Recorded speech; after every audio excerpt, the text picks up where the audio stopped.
Alors, notre prochaine intervenante, le yoga l'a guérie et a donné un sens à sa vie. Au cours de ses études à HEC, elle est victime d'un accident qui aurait pu lui coûter la vie. Elle aurait pu tout arrêter, mais c'est méconnaître Anne-Charlotte qui est une battante.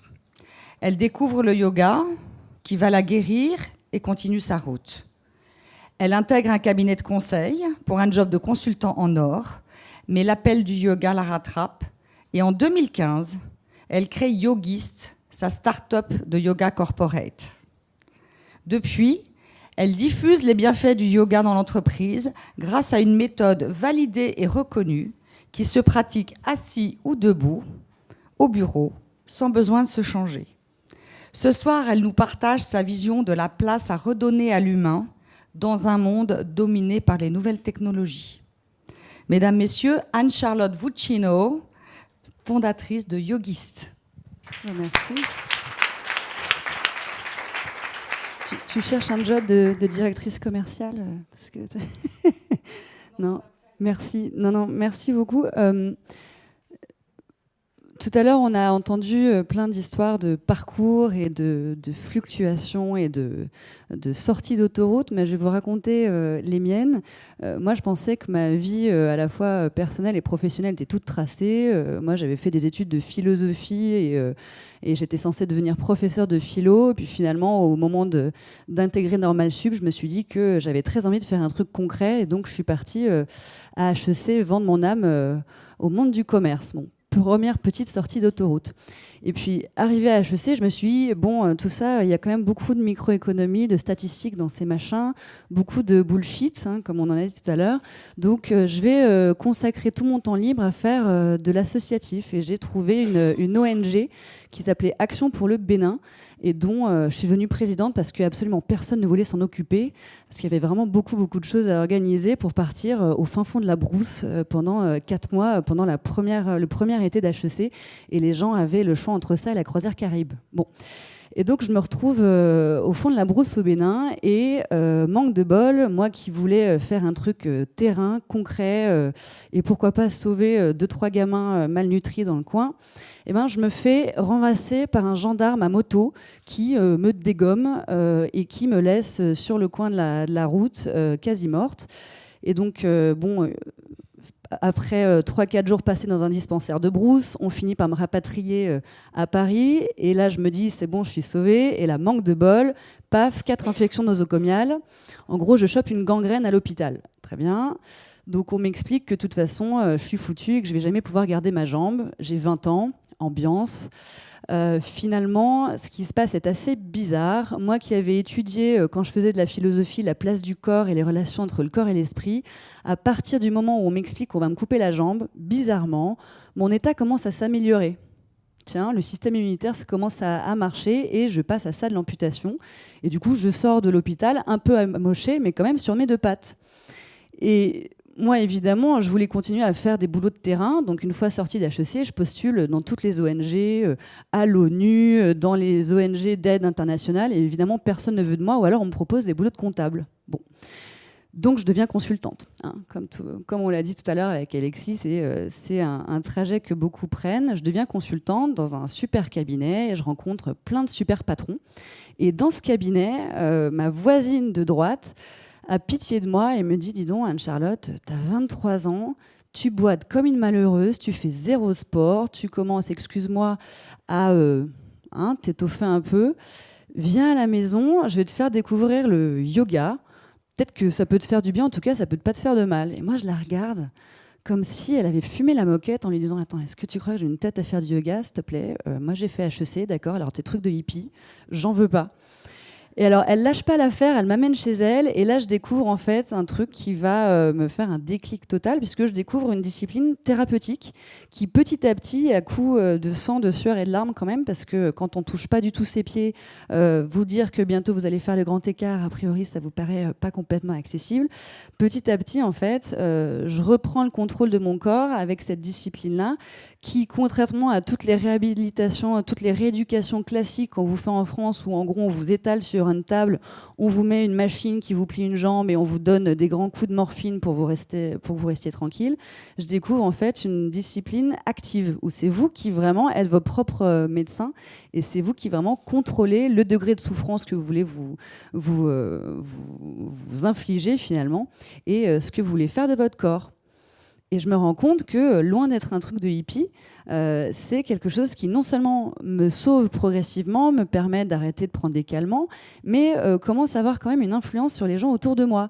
Parce qu'évidemment, quand vous découvrez un truc comme ça, vous avez envie de le partager. Donc au début, je commence à embêter mes collègues d'à côté, et puis progressivement, je commence à embêter mes clients. Parce que mes clients à qui je fais faire du media training ou à qui je livre des notes PowerPoint et Word très indigestes de 15 slides et de 15 pages, je me rends bien compte qu'il y a un moment où, avant de monter sur scène pour une prise de parole en public, ils n'en ont plus rien à faire de leur PowerPoint. Ce dont ils ont besoin, c'est de techniques super simples pour les aider à respirer, tout simplement, à rester concentrés, et puis peut-être à ne pas se tenir comme ça sur scène parce qu'ils ont une sciatique depuis 15 jours dont ils n'arrivent pas à se débarrasser. Donc très progressivement et très discrètement, je leur dis cher président, peut-être puis-je vous venir en aide, peut-être éventuellement pourrais-je vous faire découvrir une ou d'autres techniques que moi j'ai apprises en yoga. Et au début, ils me regardent bizarrement, mais finalement, ils se laissent faire. Surtout que, de toute façon, je ne vais pas leur dire, cher président, mettons donc ce joli short, déroulons un tapis à côté de la scène et faisons des salutations au soleil. Ce n'est pas du tout l'idée. Donc, je me rends compte qu'il y a plein de choses que je peux leur faire faire pendant qu'ils sont en costard, sur une chaise, en 5 minutes, avant une occasion vraiment très importante. Et c'est là que le déclic arrive. En fait, moi, je me rends compte que ma valeur ajoutée à moi, c'est pas de pondre encore plus de notes et de tableurs Excel et de PowerPoint, c'est de trouver des moyens d'intégrer ce que j'ai appris du yoga dans le monde de l'entreprise qui en a le plus besoin.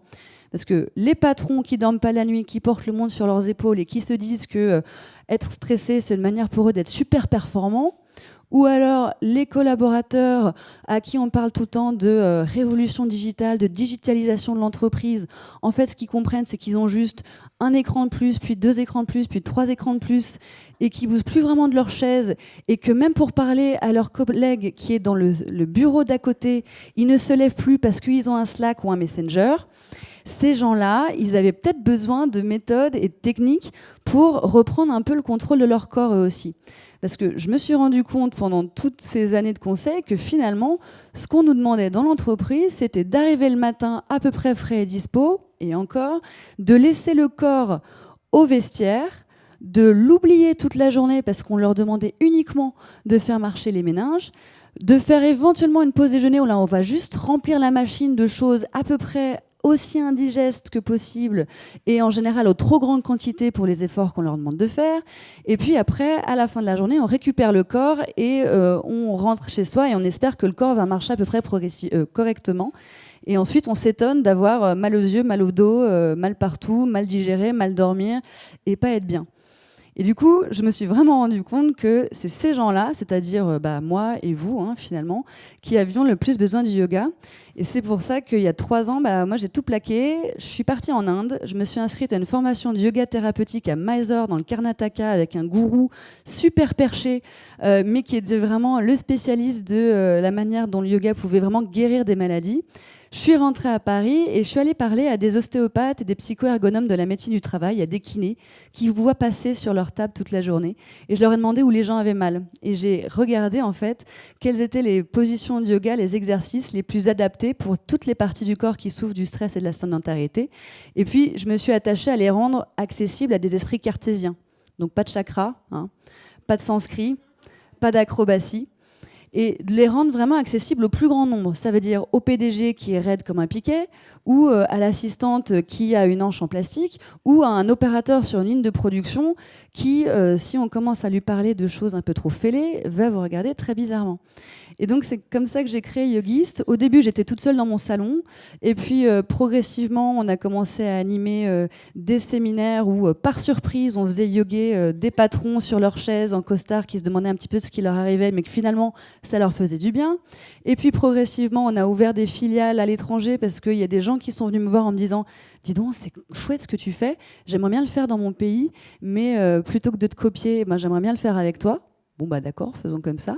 Et puis progressivement, on nous a demandé de réfléchir aux moyens de mettre du yoga dans les voitures. parce que les gens qui sont dans les voitures, ils sont assis sur des sièges. Donc yoga sur chaise, yoga sur siège. Bon bref, vous avez compris.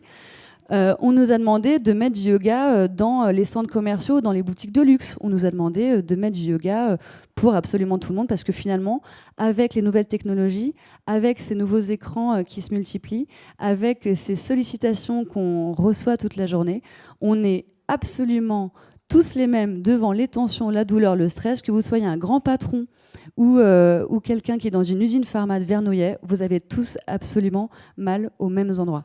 Donc c'est pour ça qu'on s'est lancé il y a 3 ans, c'est pour ça qu'on développe des petits outils digitaux qui vont vous permettre, désolé Paul, on a créé un chatbot, qui vont vous permettre de faire une pause toutes les 2 heures avec des petits exercices en 2 minutes à faire à votre bureau.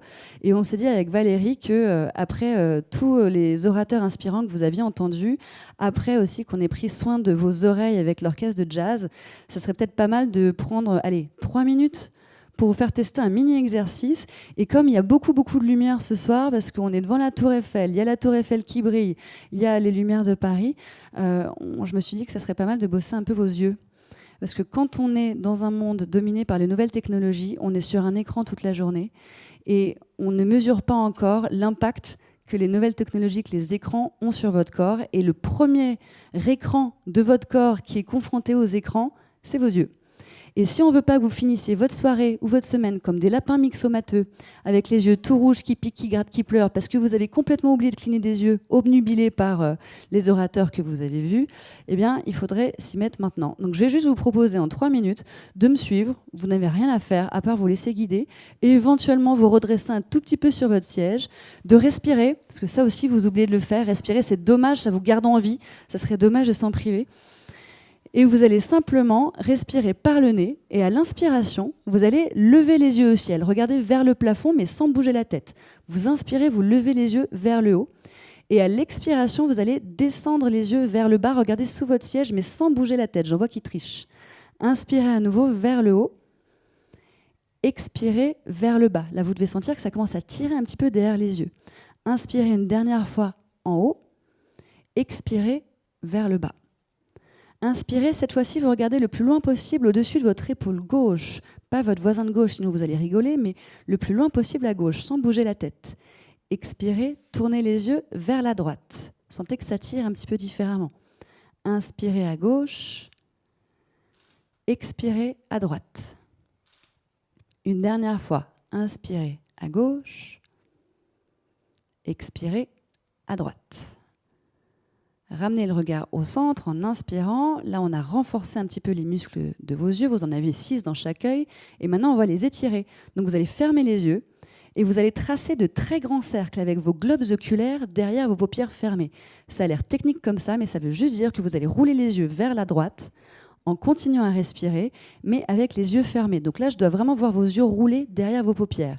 Et vous devez sentir que ça commence à tirer un petit peu, mais surtout, ça réhydrate vos yeux parce que ça permet de répartir le film hydrolipidique qu'il y a derrière les paupières sur la cornée. Là encore, c'est super technique, mais en fait, vous devriez le sentir.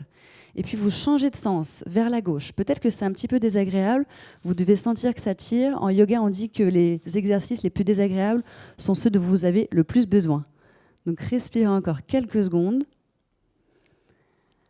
À la fin de votre prochaine expiration, vous ramenez le regard de face, vous allez inspirer et ouvrir les yeux au maximum. Allez-y, écarquillez les yeux, vous pouvez regarder un petit peu vers le haut. Et à l'expiration, vous allez serrer les paupières l'une contre l'autre, faites une belle grimace, personne ne vous voit, c'est pas filmé, tout va bien. Inspirez à nouveau, ouvrez en très très grand les yeux. Expirez, serrez les paupières l'une contre l'autre au maximum. Et une dernière fois, inspirez, ouvrez les yeux en très très grand. Expirez, serrez les paupières une dernière fois pour compenser le fait que vous oubliez de cligner des yeux. Et tranquillement, vous pouvez cligner plusieurs fois pour les rouvrir et les réhabituer à la lumière. C'est ce genre de petits exercices dont vous avez dû sentir l'effet tout de suite, désagréable ou agréable d'ailleurs, c'est pas la question. C'est ce genre de petits exercices qu'il faut que vous fassiez, mais tous les jours, même 30 secondes, même sous votre douche le matin ou en arrivant au bureau en attendant que votre ordinateur se réveille. Le problème, c'est que si vous y pensez pas, personne ne le fera à votre place. Donc c'est l'entreprise qui est responsable de prendre soin de ses collaborateurs, de leur fournir les bons outils, mais c'est aussi vous, tous autant que vous êtes, d'y penser et de prendre soin de vous. Et c'est comme ça que ça sera un win-win pour tout le monde. Merci beaucoup.